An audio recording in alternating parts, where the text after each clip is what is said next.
Les états généraux de la justice, axés sur la justice congolaise et malade, quelle thérapie pour la guérir? Ces assises ont fait appel au... Quel a été le bien fondé de cette activité?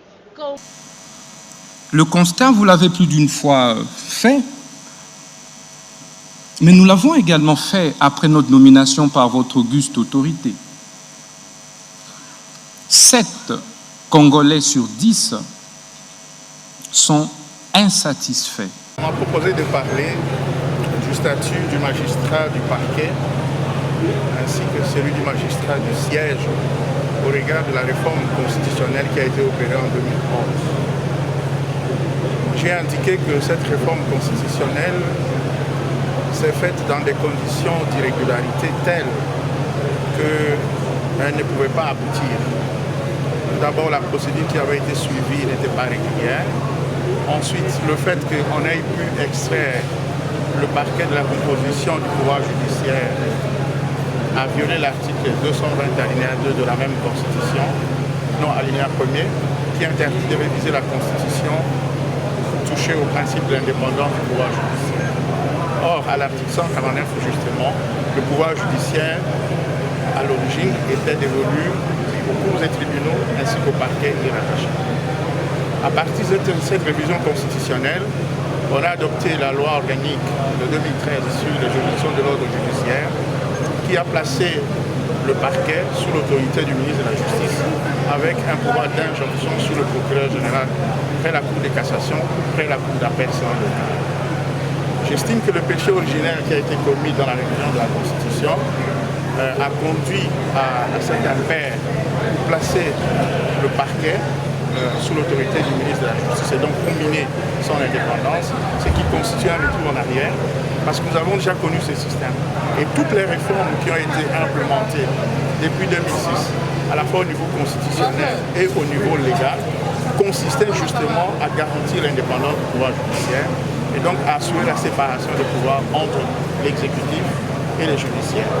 Toute proposition qui tendrait à remettre le ministre de la Justice dans la composition du Conseil supérieur de la magistrature ou n'importe quel membre du pouvoir exécutif violerait ce principe d'indépendance du pouvoir judiciaire, ce principe de la séparation des pouvoirs, qui sont garantis par les articles 149 à 151. C'était ça la substance même. Lutter la corruption, on va les combattre, non pas en modifiant de manière constante les textes juridiques. Les textes juridiques existent. Il faut maintenant que les acteurs du système judiciaire, avec une augmentation des moyens à mettre à leur disposition, puissent de manière consciente avoir des politiques judiciaires qui visent précisément à combattre ces deux fléaux. La corruption, ainsi que toutes les autres fléaux. Ce n'est pas une question de texte. Je continue à penser que c'est une question d'hommes. Si nous avons les hommes qu'il faut, qui ont des moyens conséquents pour mener des politiques justes, on arrivera à éradiquer cette réforme parfaite de cette disposition réglementaire, puisque quelques-uns plus tôt, le Sénat, à une large majorité, n'avait pas reconnu le bien fondé de cette initiative. Par conséquent, l'initiative aurait dû, à ce stade déjà, être considérée comme rejetée. Ensuite, au regard de l'importance des matières soumises à cette révision, entre autres, l'indépendance du parquet, la suppression du deuxième tour à l'élection du président de la République, le pouvoir de dissolution d'une assemblée provinciale ou de relèvement de ses fonctions du gouverneur de province par le président de la République, ainsi que le transfert à la loi de la compétence de fixer les modalités d'installation d'une nouvelle province, cette révision aurait été au minimum soumise au référendum populaire en vertu de la théorie du parallélisme des formes et de l'acte contraire. Ça n'a pas été fait. C'est le Congrès qui a voté et ça s'est limité là. N'ayant pas respecté ces deux exigences de procédure, donc, à mon avis, l'adoption de la loi de révision constitutionnelle du 20 janvier 2011, par ailleurs non soumise au contrôle du juge constitutionnel, s'est déroulée dans des conditions à tout le moins problématiques, sans oublier les climats de suspicion et de forte pression qui la caractérisent. B. Atteinte portée à l'article 220 de la Constitution. La loi de révision constitutionnelle du 20 janvier 2011 a en outre porter atteinte à l'article 220 de la Constitution, au moins sur deux matières. Puis bon, la reconnaissance au président de la République du pouvoir de dissolution d'une assemblée provinciale ou de relèvement de ses fonctions du gouverneur de province, ainsi que la suppression du parquet de la composition du pouvoir judiciaire, portant ainsi atteinte à son indépendance. S'agissant de la première préoccupation, je dirais que l'article 19 de la loi du 31 juillet 2008 portant principes fondamentaux relatifs à la libre administration des provinces, respectant en cela l'autonomie ainsi que les prérogatives constitutionnelles dévolues aux provinces, dans le cadre du journalisme constitutionnel instauré en 2006, prévoyait un mécanisme de dissolution automatique d'une assemblée provinciale en cas de crise grave et persistante entre elle et le gouvernement provincial, avec devoir de simple information des présidents des deux chambres du Parlement.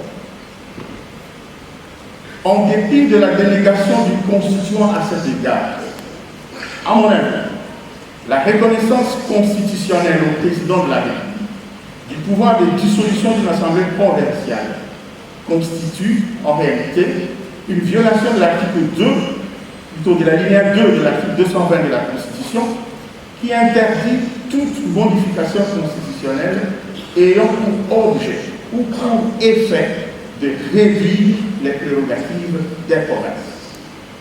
Or, dans le cadre d'un régionalisme constitutionnel pur, il n'y a pas pire violation constitutionnelle que le fait d'organiser, au moyen d'une révision constitutionnelle interdite, l'ingérence du pouvoir central dans les compétences propres des provinces, la constitution d'une assemblée provinciale en étant une. Quant à la deuxième matière, celle qui nous concerne présentement, le fait pour la loi de révision constitutionnelle du 20 janvier 2011 d'avoir supprimé le parquet de la composition du pouvoir judiciaire, avec pour objectif principal le déni de son indépendance, et ce sous prétexte que les articles 150 et 151 de la Constitution n'en reconnaissent le bénéfice qu'aux seuls magistrats assis, constitue à mon avis une violation de la ligne première du même article 220 de la Constitution, puisque précisément cette disposition cite l'indépendance du pouvoir judiciaire parmi les matières interdites de révision. Or, en 2006, au moment de l'adoption de la Constitution, cette indépendance fut reconnue au pouvoir judiciaire tel qu'est composé à l'article 149 de la Constitution, c'est-à-dire en tant qu'il est dévolu aux cours et tribunaux et au parquet qui est rattaché.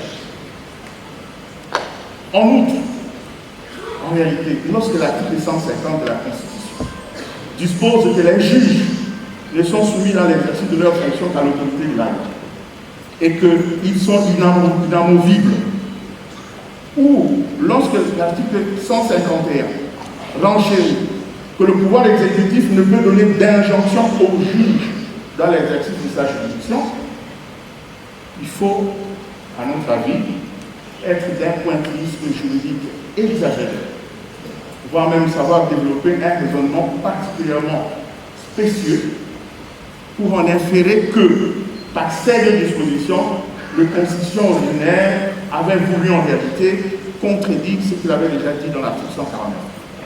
Le postulat de cohérence du constituant nous interdit une telle interprétation. Au final, la révision opérée de l'article 149, en supprimant les parquets de la composition du pouvoir judiciaire, a même l'air d'un bout d'inachevé, puisqu'elle n'a même pas expulsé le parquet de la composition du Conseil supérieur de la magistrature, organe de gestion et de discipline des magistrats.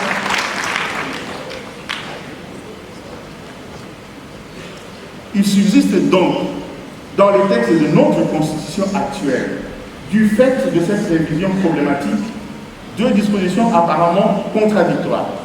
D'une part, l'article 149 révisé, qui supprime le parquet de la composition du pouvoir judiciaire, et d'autre part, l'article 152, qui maintient les chefs de ces parquets dans la composition